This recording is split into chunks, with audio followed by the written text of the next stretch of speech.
Welcome back to Bedtime Blocks. Tonight we've got 6 emotional stories of love, lies, betrayal, and heartbreak. From secret affairs to hidden families, these are the kinds of stories that make you wonder, how well do we really know the people closest to us? So get comfortable, settle in, and let's dive straight into tonight's stories. Story 1. She cheated with my brother. She cheated on me, with my brother. It's ugly to even write it. The first time I noticed something off was the way they laughed at my dad's birthday barbecue, too synced, like they'd practiced the timing. The sky was the color of wet denim, hot dogs popping on the grill, and everything smelled like smoke and brown sugar. My girlfriend, Mila, bumped my shoulder with hers, eyes bright, and asked if I wanted more lemonade. My brother Liam said, "I'll grab it," already halfway to the cooler like he knew my answer. When he handed me the cup, our fingers brushed, and for a moment I felt that static snap that happens sometimes with dry air. He jerked back like it hurt. Later, inside the kitchen, I saw her standing so close to him their shoulders almost touched. I told myself it was small house proximity. "Can you open this?" she asked him, holding out a jar. The pop of the lid was too loud. "Strong," she teased, and he gave that smile he saves for winning. I caught my reflection in the oven door, crooked and dark, and there was this stranger staring back at me, some guy who didn't want to become a cliché Reddit post about betrayal. After everyone left, the house turned quiet in that hollow, post-party way. I stacked plates, scraped blackened bits into the trash, and the lemon dish soap made my hands smell like summer. Mila came up behind me, wrapped her arms around my waist, and rested her chin between my shoulder blades. "Good day," she said. I nodded. "Did you see Mom's face when Liam brought out the cake?" I asked. "Yeah," she said, and I heard the smile in her voice. "He's good at making people happy." The sink hummed, and something small inside me hummed too, uneasy and bright like a bug trapped under a lampshade. I decided not to look under it, yet. And I guess that's how the leak started, slow and quiet, a wet line no one notices until it stains the ceiling. The clues were small, noisy only when the house was silent. His name lighting her phone at 1:03 a.m. with the kind of message that didn't fit. "You up?" "I'm outside." I was on night shift that week, warehouse work, the kind where you measure time by pallet loads and the ache in your lower back. Mila had my car, said hers was making a new rattle. I told myself Liam must have dropped something off, borrowed a charger, brother stuff. But I felt that heat behind the eyes that's half anger, half shame you're even suspicious. Another night, I found she'd set a second pin on her phone. "It's for work," she said, breathless laugh. "Compliance." She worked in HR. Compliance is a word that can cover a lot of sins. When she went to shower, the bathroom fan hummed and the damp steam made the hallway smell like eucalyptus. I stared at the little black glass slab on the coffee table as if it could stare back. I didn't touch it. I wanted to be the kind of person who didn't need to touch it. At dinner with my parents, Liam wouldn't look at me straight on. He told a story about a woman at the gym who tried to outpace him on the treadmill, and Mila said, "Oh, I'd pay to see that," her laugh falling perfectly into the pocket of his paws. My mother glanced between them, quick flicks like counting cards. When I went for seconds, she followed me to the kitchen and pressed a hand to my forearm. "You okay?" she asked. "Yeah," I said. The refrigerator light pooled over the leftovers like stage lighting. "Work's been long." She added another scoop of corn to my plate, comfort on autopilot. "Liam's restless lately." "Since when hasn't he been?" I tried to make it a joke.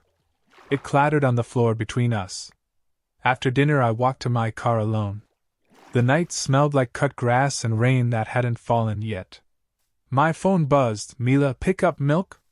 I stared at the screen and typed, "Sure." The dots came and went. She wrote, "Love you," and I said it back because love had become the thing you say to keep the house from collapsing. And then I decided I would stop being the guy who didn't look. I opened the door, and the house exhaled a secret. Night shift had ended early. The loading dock broke down and the supervisor told us to go home while maintenance crawled under its metal belly. It was 3:41 a.m., the kind of hour where even the highway seems to whisper. Our living room was lit only by the TV's aquarium glow, silent credits rolling, names like schools of silverfish. Mila's shoes were by the couch, one tilted, heel scuffed. The air had that warm, skin-heavy smell of bodies that had moved through it too fast. "Mila?" I called low. Our bedroom door was half closed. I pushed it open and the hinges made a small, traitorous sound. They were asleep, tangled.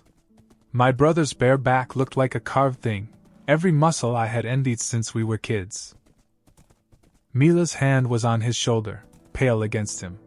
For a second, my brain put a soft filter over it, an accidental, wrong room scene the world would correct if I blinked hard enough. The room smelled like her shampoo and sweat, and that ghost of my lemon dish soap from the sink. I made a sound I didn't recognize, something between an inhale and a short laugh. Liam woke first, eyes finding me like a compass. He sat up too fast. "It's not," he started, then stopped because there was no end to that sentence that could save us. Mila's eyes fluttered open and I watched the moment she chose her story. "I thought you were on nights," she said, voice thin as a door chain. "I was." My mouth felt chalky. The dock broke. No one moved. The alarm clock blinked 3:42 like it was stamping a receipt. "Get out," I said finally, and my voice surprised me, how steady it sounded. I didn't mean it as an invitation to end anything. I meant it like you say to a raccoon in your kitchen. A basic boundary. Liam stood, tugging his jeans up with the clumsy guilt of a teenager. He didn't look at me. Mila scrambled for the sheet, as if modesty could retrofit decency. In the hallway, Liam turned like he might try to talk. "Don't," I said. His jaw tightened. "I'm sorry," he said, and it was the cheapest thing he could have spent. Then the front door shut, and the house was ours again, like a scene after extras are cleared. Which meant now the conversation had nowhere else to go. Confrontation tastes like metal. We sat at opposite ends of the bed like kids at detention, the sheet a sickly flag between us.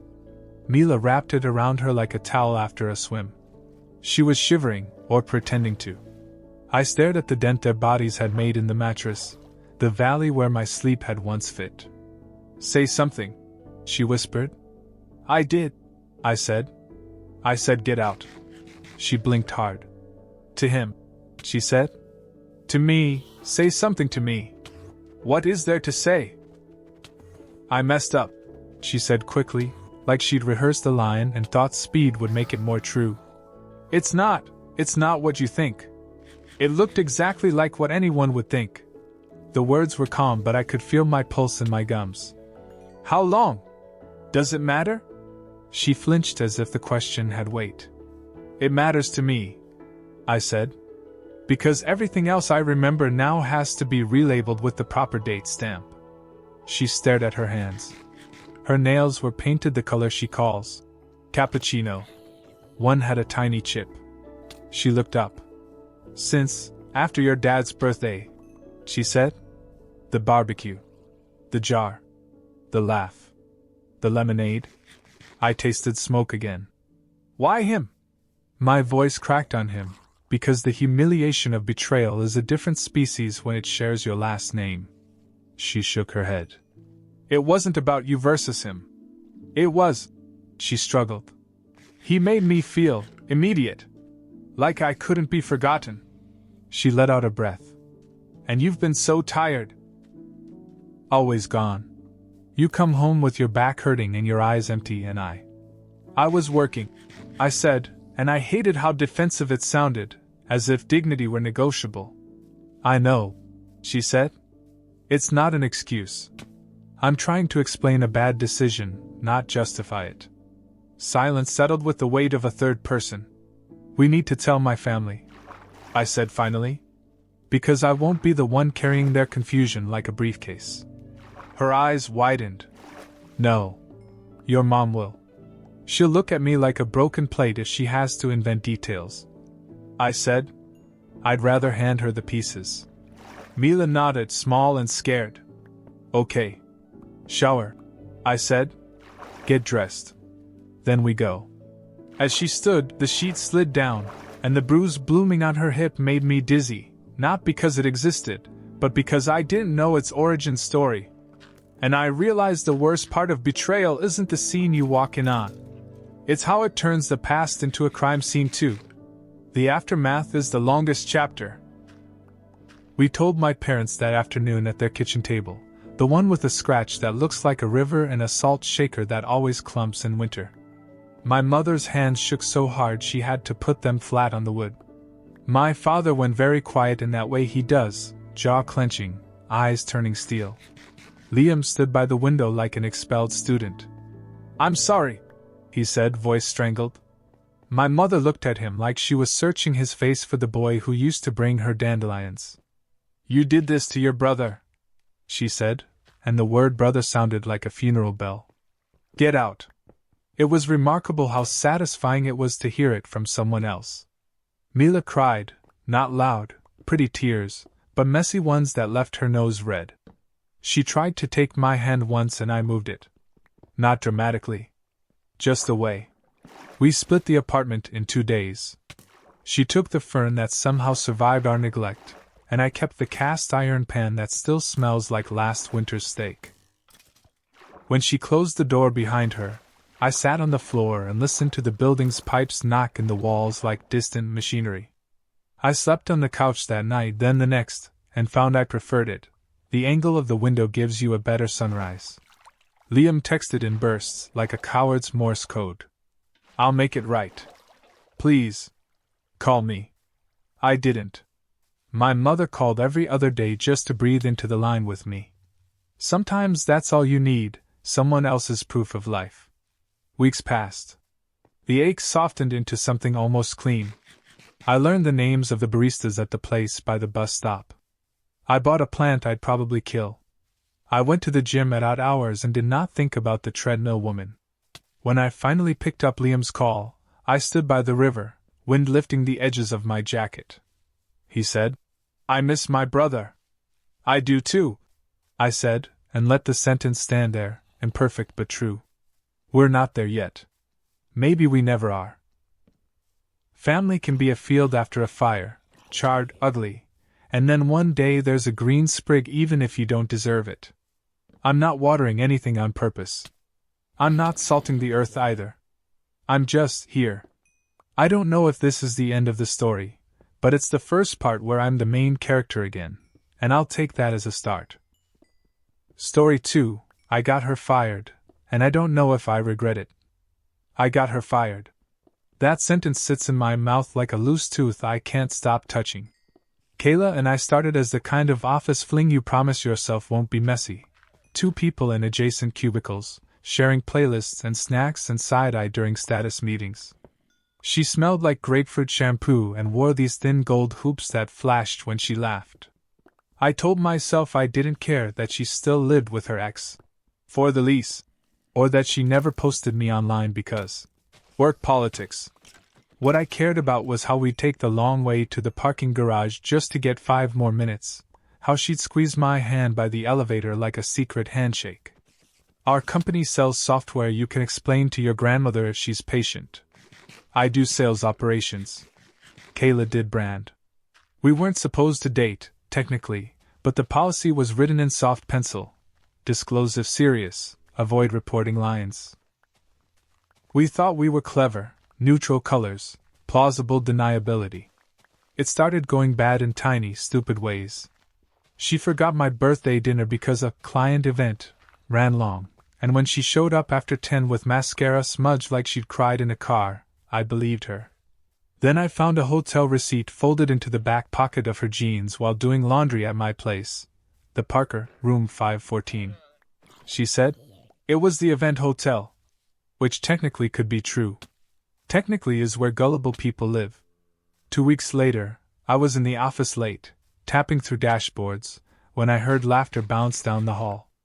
The conference room's glass walls reflected city lights. Kayla's silhouette leaned too close to our creative director, Nate, the kind of man who says, champ, and thinks it's charming. His hand sat on the table between them, palm open. The way her shoulder dipped toward him felt familiar in a way that made my throat burn. I stood in the dark kitchen by the humming vending machine and listened to eyes clatter into the tray. I didn't confront them. I walked back to my desk and opened a folder I wasn't supposed to have, Securities Shared Drive.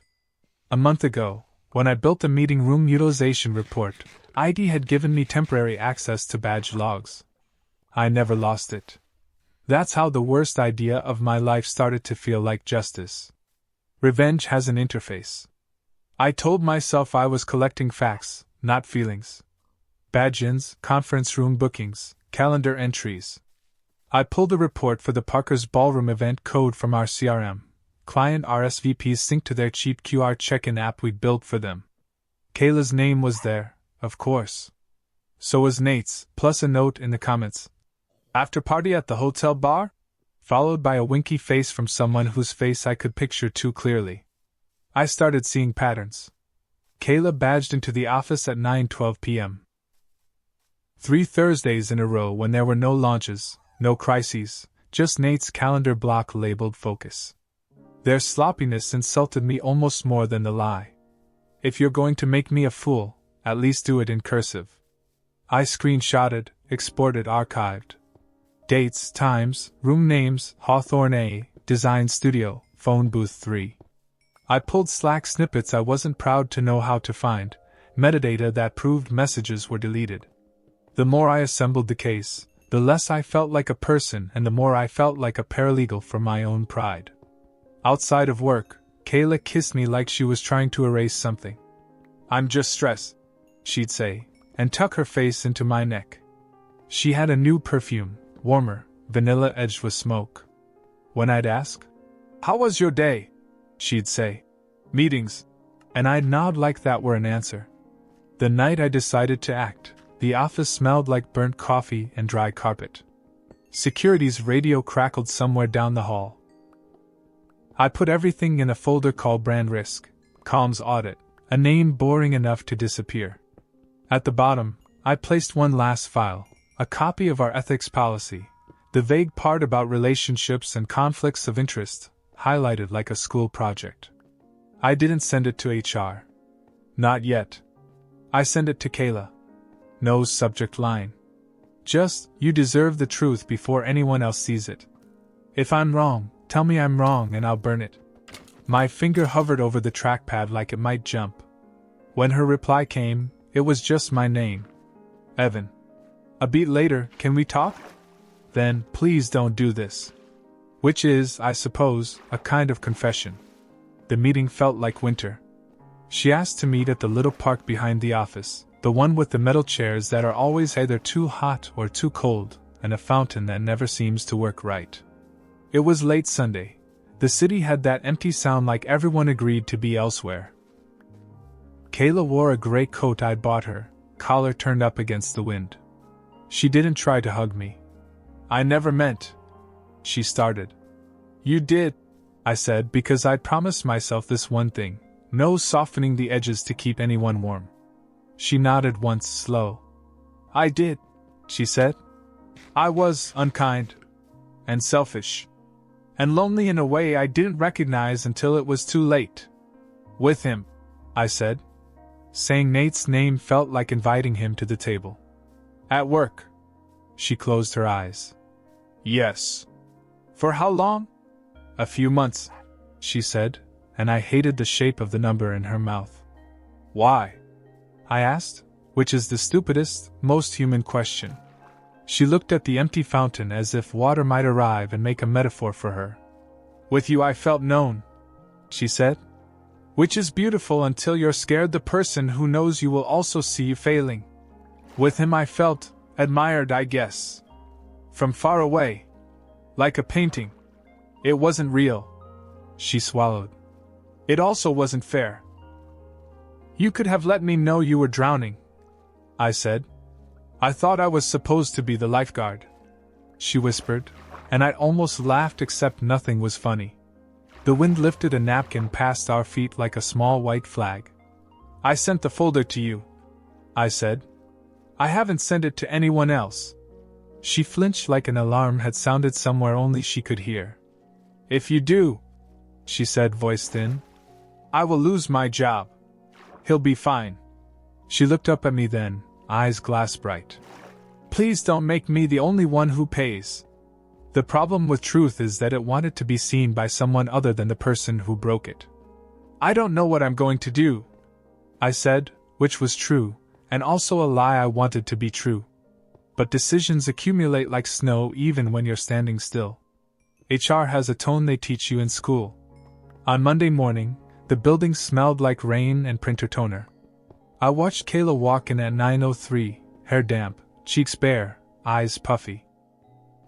Nate sauntered in at 9:41 with a croissant bag, sunglasses on his head like he thought the sun lived inside. By 10:15 I had forwarded the folder, no note, to HR, RCO, and legal. I didn't breathe for 20 minutes. When I did, it tasted like copper. At 11 o'clock, 2 women in cardigans appeared in brand with polite smiles and whispered, Can we borrow you, Kayla? Nate was scooped 10 minutes later with a different smile and a man in a sport coat. By 11:30, rumors had cross-pollinated into shapes. I kept my eyes on my screen as if spreadsheets were moral cover. At 12:20, my manager pinged me, Join me? She didn't ask. In the small glass room, she folded her hands and said my name in a way that felt like both a question and a verdict. Were you the originator of the report? Yes. She nodded. It was thorough. I stared at the table's fake wood grain. Was it necessary? I asked, hating myself for wanting absolution from people paid to avoid giving it. She paused. We investigate any claim that touches policy and power, she said. You know that. Then, softer. I'm sorry you're in this. By 3 p.m., Kayla was packing a small plant into a tote. I watched from my aisle like a coward. She didn't look my way until the elevator dinged. When our eyes met, hers said, You did this, and mine said, I know, and between those two truths lay a third, and you did this too. Nate didn't get fired. He got reassigned while we evaluate his leadership. And a sabbatical thread on LinkedIn about fresh perspectives. People commented with rocket ship emojis like he'd gone to the moon. When I got home, the apartment felt overlit. I sat on the floor with my back against the couch and stared at the blank TV. Kayla's text came at 8:16 p.m. I hope it makes you feel safe. Another at 8:19. I hope it was worth it. And I didn't know how to tell her that safety and worth were currencies I hadn't figured out how to spend. What does it mean to win? Weeks later, the office moved on the way offices do, new campaigns, a company-wide meeting about culture, free donuts that tasted like someone else's childhood. People stopped whispering when I walked by. Or maybe I stopped hearing it. I unfollowed Kayla on everything and muted her name on my phone, which didn't stop the phantom buzz in my pocket. On a Saturday, I saw her at the farmer's market, hair tucked into a beanie, fingers stained with blueberry from a sample. She saw me too and didn't turn. We stood by a stall of flowers nobody buys until they're already happy. How are you? I asked, because adults have scripts. I'm reconfiguring, she said. I do freelance now. Brands still want pretty pictures, even if you're radioactive. I'm sorry, I said, and heard how ridiculous it sounded from the person who pulled the fire alarm. She tilted her head. Are you? I'm sorry it was you who paid, I said. And that he didn't? She exhaled through her nose. He did, she said after a beat. Just not on a public ledger. We stood there catching up on each other like strangers. Then she glanced at my hands like she used to when deciding whether to take one. Do you feel better? She asked. Be honest. I looked down at the bouquet I hadn't realized I was holding, eucalyptus and white tulips. I feel honest, I said. And lonelier than I thought honesty would feel. She nodded once, as if we'd finally answered a survey correctly. That sounds right. We didn't hug goodbye. I watched her walk away into the soft, noisy crowd and thought about the two kinds of justice. The kind that fixes things and the kind that simply marks where they broke. Mine was the second kind. I still don't know if I regret it. I know only this: betrayal made me small. Revenge didn't make me bigger. It just made the room the right size for the truth. And now I'm learning to live inside that room without rearranging the furniture to pretend it's something else. Story 3. He took the kids. He took the kids. Those words live under my ribs like broken glass.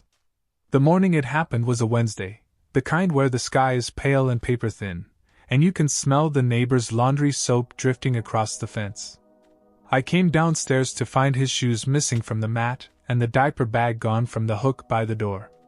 At first, I thought maybe he'd taken them for pancakes. He does that sometimes, stacks sticky with syrup, the kids coming home buzzing. But the house was too quiet. No cartoon echoes, no half-drunk sippy cup on the counter. I called his phone and it went straight to voicemail. My stomach folded in on itself. When I walked into the kids' room, both beds were stripped. No favorite blanket with the rocket ship print, no stuffed rabbit missing its ear. The smell of baby shampoo lingered, faint, almost cruel. A post-it sat on the dresser. 3 words: we need space. My knees buckled, hands clutching the wood until my nails bent. I tried to breathe, but it came in shallow rasps. Space. He'd taken them into space without me. I sat on the carpet and thought about the night before, how he'd kissed me too softly, like an apology he couldn't cash. And that's when the silence of the house turned into a scream only I could hear. Every minute stretched into a year. I called my mother, voice jagged. "They're gone," I said. She drove over, hair still wet from her morning shower, smelling like lavender conditioner. She kept saying, "We'll figure it out." But her eyes kept darting to the empty toy bins like she couldn't stop counting. We called the police. The officer at the station had kind eyes but a clipboard voice. "Is there a custody agreement?" he asked. I shook my head, cheeks burning. We'd never put anything on paper. We were still figuring things out. He scribbled something, nodded once. "Technically, he's their father. Unless there's a court order, this isn't considered abduction." The words hit me like ice water. Not abduction. Just him being a parent. I drove home with my mom's hand on my knee, her rings cool against my skin. When I walked through the door, the smell of peanut butter still hung in the air from yesterday's sandwiches.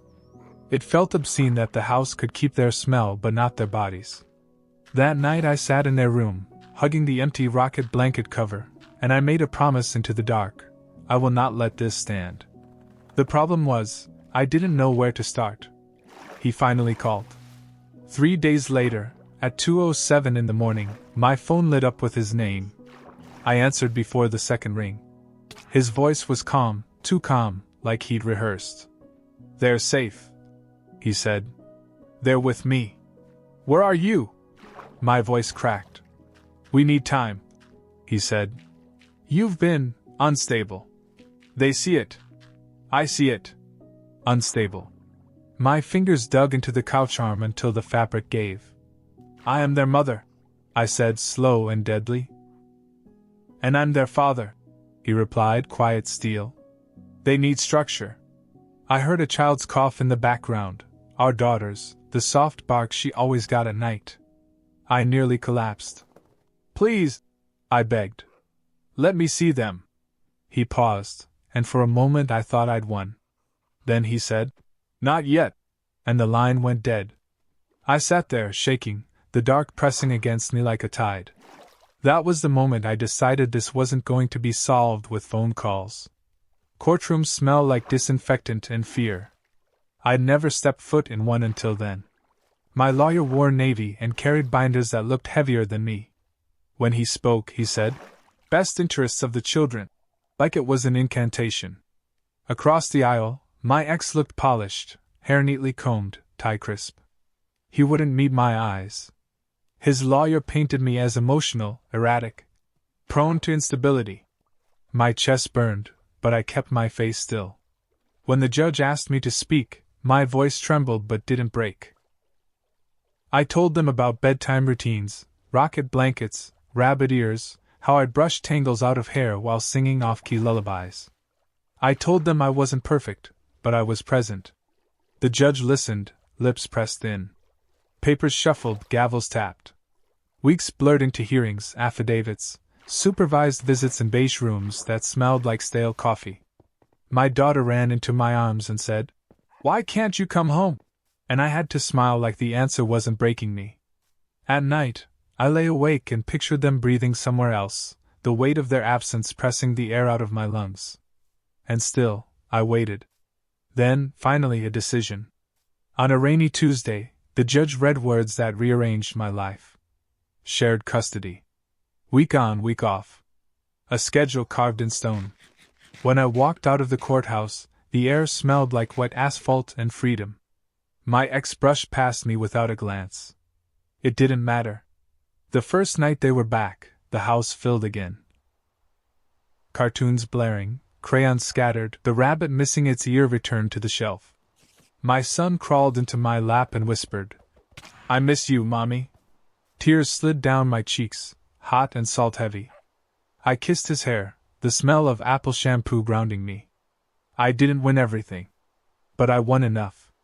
And sometimes enough is survival. Story 4. She lied about the baby. She lied about the baby. I didn't believe it at first.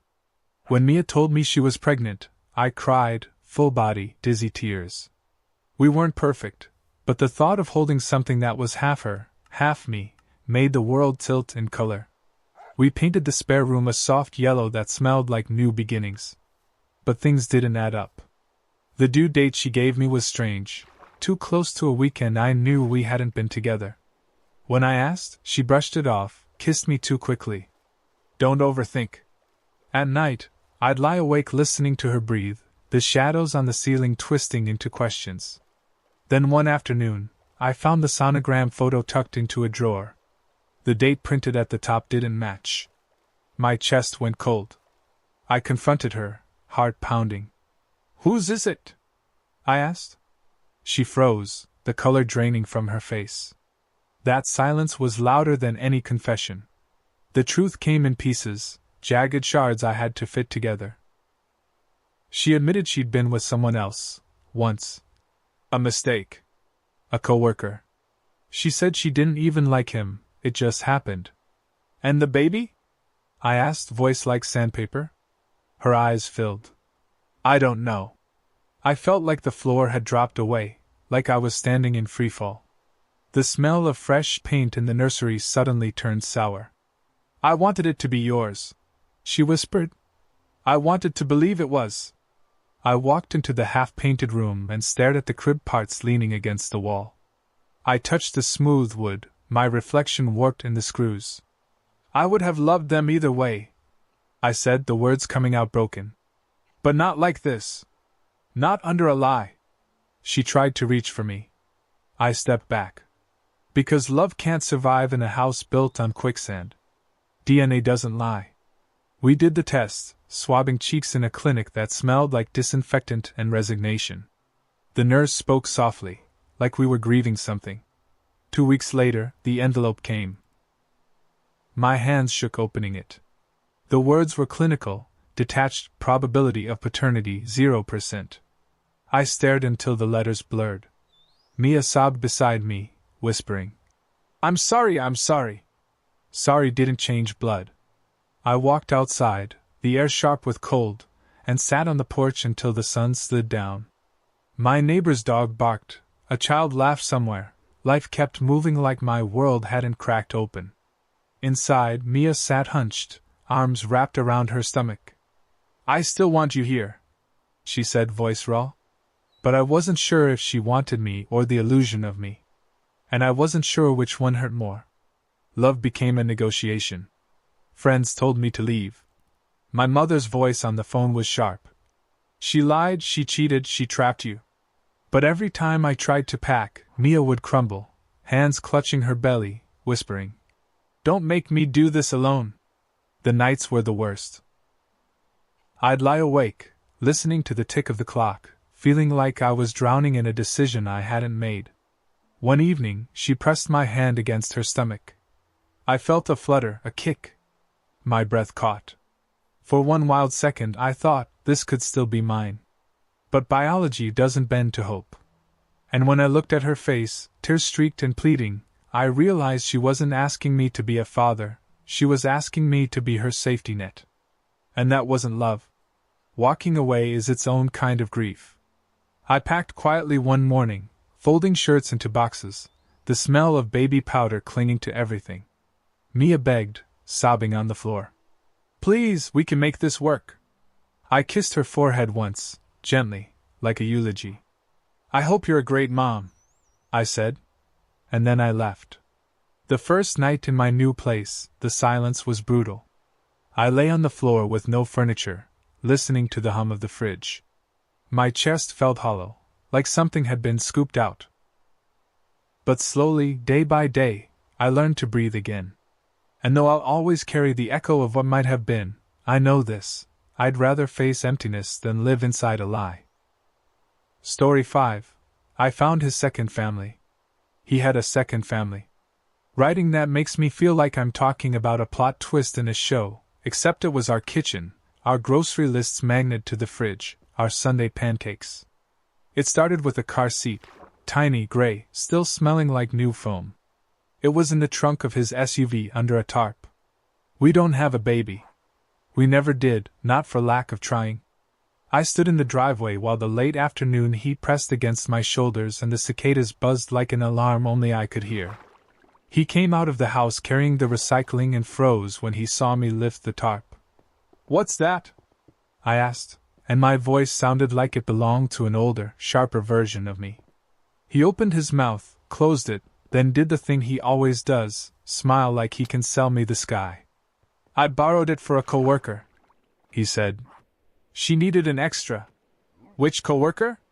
"Jess," he said too quickly. "From marketing." I nodded like I was noting a detail for later.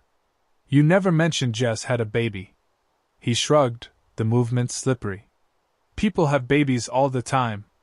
That night I lay awake while he snored lightly, the room smelling like laundry soap and summer air, and I stared at the ceiling fan and counted the beats of the blades. People have babies all the time. But not in trunks that don't belong to them. And once you notice one wrong thing, other wrong things start flickering on like a city at night. The map in my head started drawing itself. Receipts. Gaps. Words that didn't land right. He's a project manager. His calendar is usually his religion. Lately, he'd become a believer in last minute and out of pocket. On Thursdays he was with the client. Always the same client, always on the other side of town where traffic smells like hot brakes and impatience. I started taking short lunches to walk by his building. The security guard learned my wave. On a Thursday, I stood across the street with an iced coffee sweating down my wrist and watched him walk out, not to the parking garage, but to a woman leaning against a silver hatchback, a toddler on her hip. The toddler wore a sun hat that kept flopping into her eyes. She squealed when she saw him, chubby arms reaching. My husband picked her up like muscle memory, kissed the woman's temple like he'd done it 1,000 times. The iced coffee tasted like nothing. Cars hissed by, heat radiating from their skins. I watched him buckle the toddler into the gray car seat, the same model as the one in our trunk, and then the three of them drove away, left turn blinker flashing like a wink. I didn't follow. I walked into the shade and sat on a bench that smelled faintly of gum and old rain, and I let the nausea come. My fingers shook as I opened the Notes app and typed, Thursday, 12:41 p.m. silver hatchback. Woman dark hair, blue dress. Child 2, strawberry pattern hat. It felt grotesque, collecting evidence against the life I lived in. That night, he came home late, kissed my cheek, and said, "Traffic was hell." I could smell baby shampoo under his cologne. I said, "Yeah?" and set the table like the choreography of a life we were both pretending to still dance. And I understood that the next move had to be mine. I knocked on her door on a Saturday when the sky was a shameless blue and the air smelled like cut grass. The address came from a property search after I memorized the first 4 digits of her license plate at a red light. I told myself it was wrong to do this, and then I thought about the gray car seat and told myself it was wrong not to.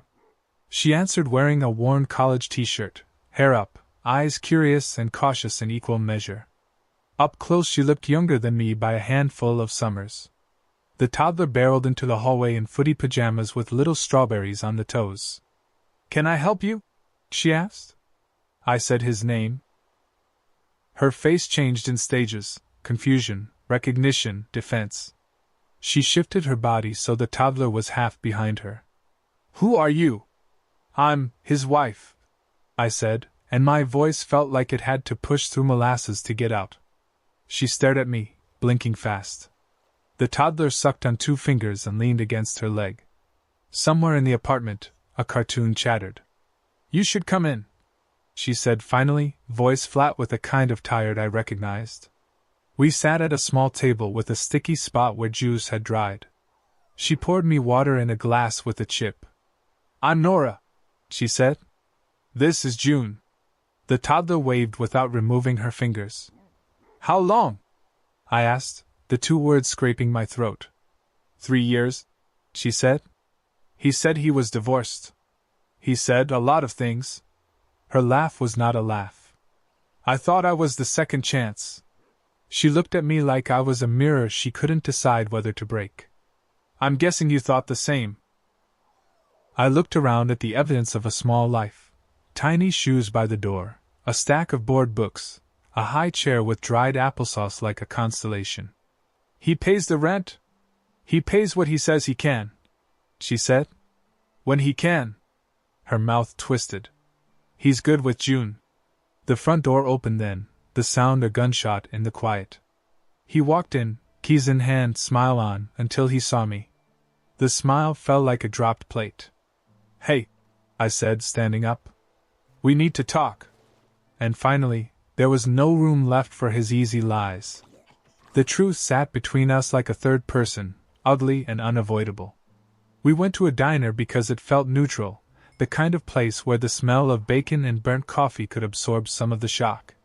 He slid into the booth across from me and stared at the laminated menu like it could contain a better life. "How many?" I asked before the waitress could bring water. He rubbed his forehead. "2, he said. "Nora, and before her. It wasn't supposed to be." "Permanent?" I said. "Families tend to be." He winced. "I didn't mean to hurt you." "You applied effort to it," I said. The waitress set down waters and left. The ice clinked like punctuation. "Did you marry her?" "No," he said. "Just you," he said, just like it was a mercy. The room buzzed with the low hum of other people's breakfasts. My hands lay flat on the table, the formica cool under my hot skin. "You let me sob on a bathroom floor over negative pregnancy tests while you buckled someone else's child into a car seat," I said. His face went slack with shame, or an approximation. "I'm sorry." I stared at him until the face I knew blurred into something like a stranger's. "Here's what's going to happen," I said. "We are done. You will give Nora the truth and the money she's due. And you will give me the house, or I will give your mother the stack of photos I took today." He swallowed. "That's blackmail." "It's boundaries," I said. "It's the cost of your math."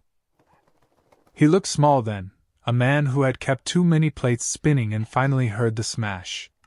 "Okay," he said. "Okay." The waitress came back with a smile and a pad. "Ready to order?" I said. "Just the check." Because appetite was something I'd start from scratch later. Aftermath is not cinematic. There was no dramatic box-throwing montage, no shouting on lawns. There were lawyers and passwords and a spreadsheet that listed every account we untangled like naughty hair. There were late-night calls with Nora where we compared timelines like victims of the same storm. There was June's 2nd birthday, where I mailed a gift with no return address and cried on my stairs when I saw a thank you drawn in crayon. My mother came over with lemon bars and anger. "I raised you to spot a liar," she said, and then softened, because anger is what love wears when it has to walk through fire. You didn't fail. He did. The house felt different when his things were gone, lighter and echoey. I painted the bedroom a new color that looked like clean air and left the second pillow on the bed because I like how it looks, not because I'm saving the space. I stopped counting Thursdays in my head. I started sleeping again. Sometimes, in the grocery store, I see a man who moves like him and my mouth goes dry. Sometimes I drive past Norris Street and park 2 blocks away and watch for a minute to make sure June is okay, even though I know it's not my job. Maybe it's a habit, or maybe it's the part of me that still wanted a child looking for a place to put itself down. He sends money now because a judge told him to. He sends apologies to me because no one did. I don't respond. The last time I saw him, he looked older, like the truth had added a few pounds he couldn't shed. We nodded in a parking lot like people who once shared a language. Here's the part the movies skip. The relief can be as loud as the grief. When I wake up now, the house smells like coffee and wood and paint, and none of it is hiding anything. He had a second family. I have a first self again. And that's the only math I'm willing to keep. Story 6. I catfished my husband, and I wasn't ready for the answer. I catfished my husband. I wish I could say it was a plan born from logic, but really it was 3 glasses of red wine, a thunderstorm, and a feeling that had been drumming behind my ribs for months. He'd been different, phone face down, late. Strategy meetings. Cologne at 9 p.m. when he swore he was only going to the pharmacy for toothpaste. I told myself I was paranoid until the night he came home with glitter on his cuff that smelled like someone else's perfume, jasmine with a sharp, peppery edge. I made a profile, a picture from a stock site that looked like someone your aunt would warn you about, and your cousin would text at 2 a.m. I named her Lena. I kept the bio simple, trying to remember what it feels like to be seen. It felt gross, like putting on someone's skin. It also felt like survival. He matched with me within 24 hours. "You're trouble," he wrote, and I could see his half grin in the words. I typed back, "Only if you deserve it." He asked where I lived, what I liked, whether I preferred wine or whiskey. I answered the way I thought he wanted a woman to answer: wine on weekdays, whiskey on weekends, favorite movie Heat even though I've never made it through. He said, "We should keep this discreet." I closed the app and sat on the bathroom floor while the rain hammered the window and the tile felt cold under my thighs. Discreet, from a man who kisses me in our kitchen while the kettle boils. And because I didn't know what to do with the hurt, I followed it further in. We made plans to meet at a bar that smells like orange peel and old leather, dim enough to make everyone look like a secret. I got there early, in a dress I hadn't worn since a wedding where he'd pulled me into a stairwell and made me feel like a plot twist. I sat in a booth in the back and watched couples orbit each other, the nervous laughs, the confident hands. He walked in exactly on time, hair pushed back, shirt open at the throat like he knew the lighting. He scanned the room with that careful not to look like you're scanning look and paused when he saw me. For a second, his face did something tender and confused. Because he was seeing me as me, not Lena. Then he smiled like the world had handed him a dare. He slid into the booth. "You look like trouble," he said. "Only if you deserve it," I replied, and watched the line click into place. He ordered 2 old fashions without asking what I wanted because he knows I'll drink one if he puts it in my hand. "So," he said, "tell me something true." "You first," I said. He leaned back. "My marriage is fine," he said, and I heard the capitalization. "But sometimes I want to feel like the version of me before I was reliable." He swirled his glass. "Is that awful?" "Depends," I said. "On who pays for it." He laughed, and it was the same laugh that fills our living room when a sitcom lands a joke. My stomach flipped, nauseous and nostalgic at once. "Your turn," he said. "I'm good at pretending," I said, and I wanted to be sick at my own accuracy. We talked for an hour like 2 people practicing their lines. He didn't recognize my perfume because I'd left my skin bare. He touched my wrist when he laughed. The bar hummed around us. And when he leaned in and said, "I'd like to kiss you," I said, "Me too," because I needed to know what kind of man I was still married to. But I turned my face at the last second so his mouth hit my cheek, and I felt the shape of our house collapse and rebuild in one breath. The confession didn't go how I rehearsed it. Back home, the kitchen smelled like citrus dish soap and the faint smoke of the candle I forgot to blow out. He set his keys in the bowl, turned, and saw me at the table. "How was your night?" he asked, voice easy. "Eventful," I said. I watched the moment the air shifted for him, the small tilt of his head, the narrowing of his eyes. "I met someone," I said. "At the bar." His face went still. "Oh? She told me her name was Lena," I said, and placed my phone on the table, the chat open like a wound. He closed his eyes, just for a second, like he was bracing for impact. "You?" "Yes," I said. "I catfished you." The words were ugly and accurate. "And you matched, and you met me, and you tried to kiss me." He exhaled a long, low sound, like a tire losing air. "I didn't recognize you," he said, which was both true and the thing that hurt the most. "Because you weren't looking for me," I said.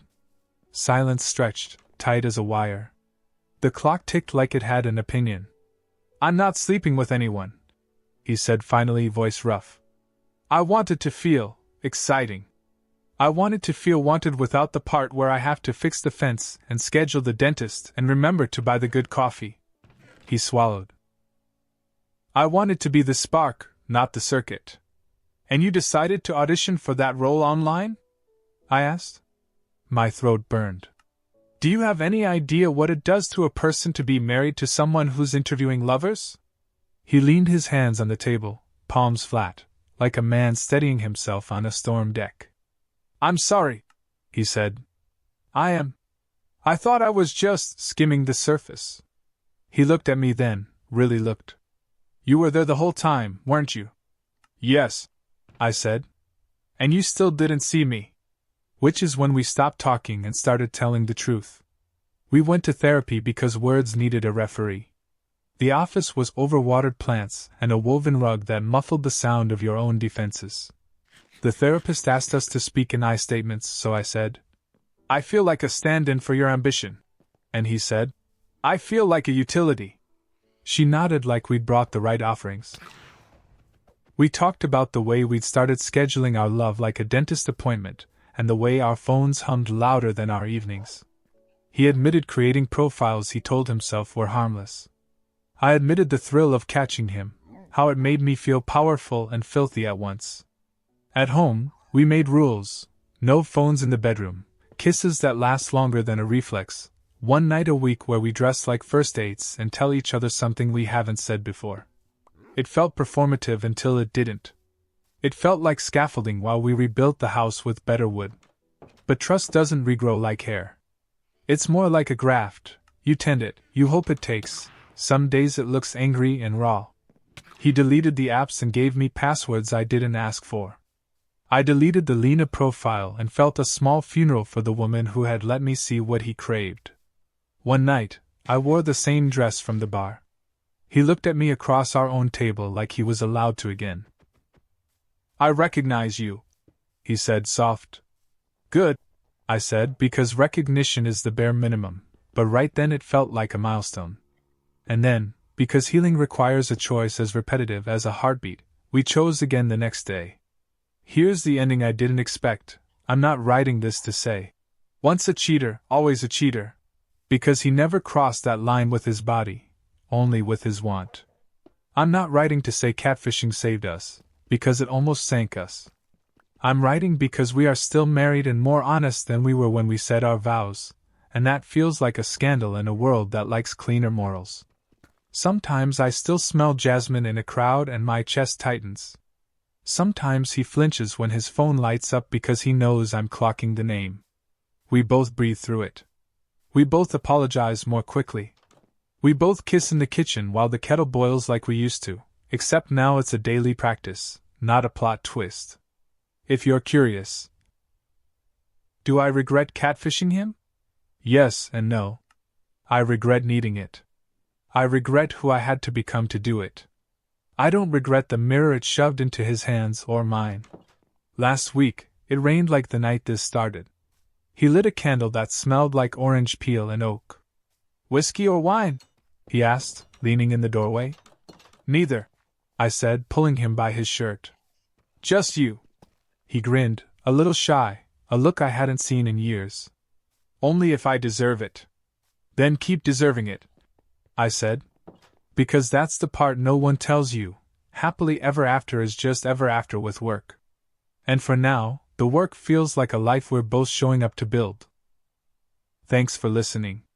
If these stories hit you as hard as they hit me, don't forget to like the video and subscribe. It really helps keep these stories coming. And let me know in the comments, which story stayed with you the most tonight?